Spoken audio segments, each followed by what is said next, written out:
చాలామంది నా దగ్గరకు వస్తారు, సార్ మాకు పోస్టర్ లాంచ్ చేయండి, సార్ మాకు ఒక టీజర్ లాంచ్ చేయండి, సార్ మాకు ఓపెనింగ్కి రండి.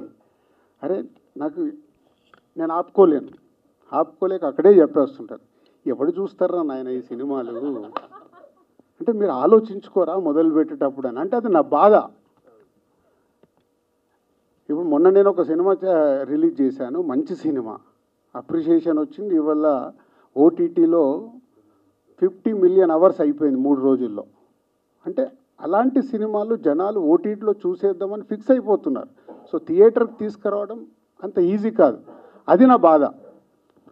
సో ఇలాంటి ఎన్నో సినిమాలు వస్తుంటే అక్కడ ఎంత డబ్బు వేస్ట్ అవుతుందో తెలుసు, ఎంత టాలెంట్ వేస్ట్ అవుతుందో తెలుసు, వాళ్ళ టైం ఎంత వేస్ట్ అవుతుందో తెలుసు. ఈ డ్యామేజ్ కంట్రోల్ చేయడానికి మనం ఏం చేయగలుగుతాం అనే థాట్లో నుంచి వచ్చిందే నాకు మేజర్గా ఈ దిల్ రాజు డ్రీమ్.